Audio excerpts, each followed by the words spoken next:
nosso Senhor Jesus Cristo, para sempre seja louvado. Então, bom dia para todos, irmãos e irmãs.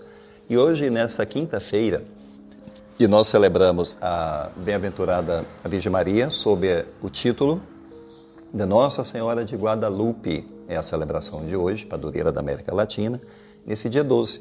Então vamos pedir a Deus que possa iluminar a nossa vida pela intercessão da Mãe Santíssima, essa Senhora Santíssima que tanto nos ajuda em nossa caminhada. E nós vamos então iniciar esse evangelho, que hoje é um evangelho mariano, que é Lucas 1, 39 ao 47. Não deixe de dar o seu gostei, de deixar o seu like também e compartilhar esse vídeo com as pessoas. Vamos então iniciar a proclamação do evangelho. Proclamação do evangelho de nosso Senhor Jesus Cristo, segundo Lucas. Glória a vós, Senhor. Naqueles dias, Maria partiu para a região montanhosa, dirigindo-se apressadamente a uma cidade da Judéia. Entrou na casa de Zacarias e cumprimentou Isabel. Quando Isabel ouviu a saudação de Maria, a criança pulou no seu ventre. Isabel ficou cheia do Espírito Santo. Com um grande grito exclamou: Bendita és tu entre as mulheres e bendito é o fruto do teu ventre. Como posso merecer que a mãe do meu Senhor me venha visitar? Logo que a tua saudação chegou aos meus ouvidos, a criança pulou de alegria no meu ventre. Bem-aventurada aquela que acreditou, porque será cumprido o que o Senhor lhe prometeu. Então Maria disse: A minha alma engrandece o Senhor, e o meu espírito se alegra em Deus, meu Salvador. Palavra da salvação, glória a vós, Senhor. Muito bem, irmãos, hoje nós temos então essa celebração de Nossa Senhora de Guadalupe, que é a padroeira de toda a nossa América. Essas aparições se dão no México. E a gente sabe que a Virgem Maria apareceu pelo menos 4 vezes a um indígena, um índio, chamado Juan Diego, e num período de crise, aquele período de escravidão, enfim. Os astecas haviam sido derrotados pelos espanhóis, que era uma força que estava chegando, uma força colonizadora, então vindo do exterior, dominou todos eles, enfim. E é justamente no meio dessa realidade aí de colonização, de escravização aqui na América Latina, escravização indígena, que a Virgem Maria aparece a esse humilde índiozinho chamado Juan Diego. Eu vou lembrar aqui uma frase da primeira aparição, que é as palavras de Jesus dirigidas a Juan Diego. Abre aspas, a Virgem Maria disse assim para ele: Conheça e entenda bem, você é o mais humilde dos meus filhos. E eu sou sempre a Virgem Maria, a mãe do verdadeiro Deus, por quem nós vivemos, do Criador de todas as coisas, Senhor do céu e da terra. Eu desejo que um templo seja erigido aqui, para que eu possa mostrar e dar todo o meu amor, compaixão, ajuda e proteção. Fecha aspas. Palavra de Nossa Senhora dirigida a Juan Diego.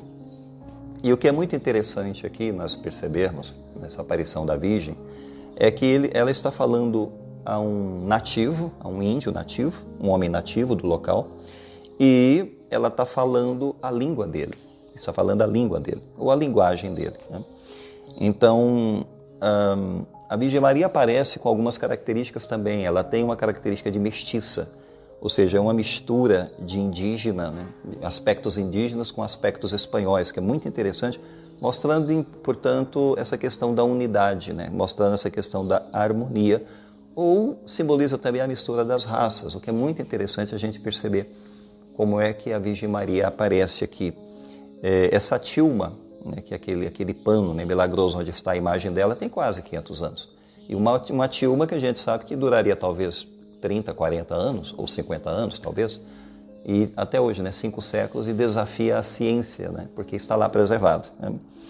E o próprio título, Guadalupe é um título também muito interessante. Ela aparece assim, como a Nossa Senhora de Guadalupe. Está na língua dele, a língua dele é o Nahuatl. Nahuatl era o dialeto falado por Juan Diego, e Guadalupe vem dessa língua, Nahuatl, que significa, abre aspas, aquela que esmaga a cabeça da serpente. Então a gente vê como que tem um significado e um sentido muito interessante, não é? A Virgem Maria aparece como aquela que derrota Satanás nesse mundo. Ou seja, ela leva os seus filhos para junto de Cristo, tirando das mãos do demônio. Porque a luta nesse mundo realmente é uma luta entre o bem e o mal. A gente sabe, entre luz e trevas. Então, ela nos ajuda também a se livrar dos pecados modernos. E é muito interessante a gente perceber que ela pediu para que fosse erigido um templo ali no México. Né? E a gente sabe dos templos da modernidade, dos templos do consumismo, né? Esses templos de gastança, os templos também da prostituição desse mundo, etc. A Virgem Maria quer nos tirar das garras desse materialismo, desses templos, né, de consumismo e de prostituição que está espalhado pelo mundo e nos levar para o verdadeiro templo. E também nos dá a consciência que nós somos o templo de Deus. E ela então esmaga a cabeça da serpente porque ela luta contra o mal nesse mundo, contra o demônio desse mundo. Na verdade, é uma luta antiga e a Virgem Maria é uma ferrenha inimiga de Satanás, aquele que quer escravizar os seres humanos no pecado. Então, o retorno que a gente pode fazer à Virgem Maria é um retorno à mãe da vida.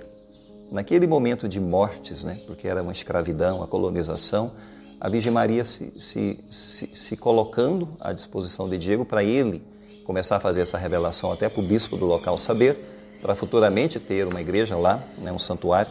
Ou seja, ela é a mãe da vida, está preocupada com o sofrimento dos seus filhos nesse mundo.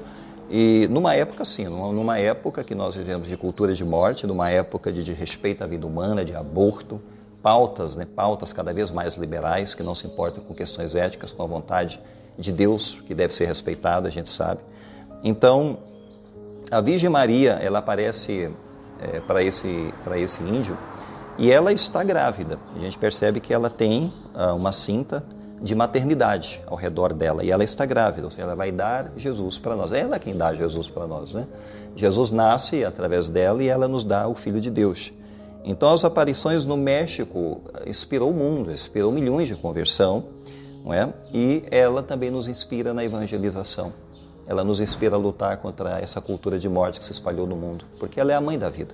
Vamos pensar nisso. Se nós estamos realmente sendo servos, né, obedientes de Deus, se nós estamos seguindo as inspirações da mãe do Filho de Deus, que vem a nós, preocupada com a nossa vida, com o sofrimento, com as realidades desafiadoras que a gente vive nesse mundo. E vamos então concluir a reflexão pedindo à Virgem Maria nesse dia que nos ajude em nossa caminhada e em nossa vida. Se você puder, reze um terço hoje, né, na intenção das pessoas que estão sofrendo nesse mundo, misérias, fome, guerra. A Virgem Maria, a Mãe de Deus, ela apareceu num contexto muito assim parecido, pois era colonização, era sofrimento, era escravização, era morte. O ser humano até hoje está sendo escravizado, está sendo manipulado e objetificado, a gente sabe disso. Então reza um terço hoje pelas pessoas que estão afastadas de Deus, ou que perderam a fé, ou que estão desanimadas, ou que entraram em crise, que estão no meio das guerras espalhadas pelo mundo, no meio de uma manipulação que ocorre nesse mundo atualmente, sobre um jogo de poder e de disputas que provocam as guerras e não se importam com o ser humano. E essa é a verdade. Vamos pedir a bênção de Deus, então, para nós encerrarmos essa reflexão. O Senhor esteja convosco, Ele está no meio de nós. Abençoe-vos Deus Todo-Poderoso, Pai, Filho e Espírito Santo. Amém. Fiquemos em paz, irmãos, tenhamos um bom dia, o Senhor nos acompanhe.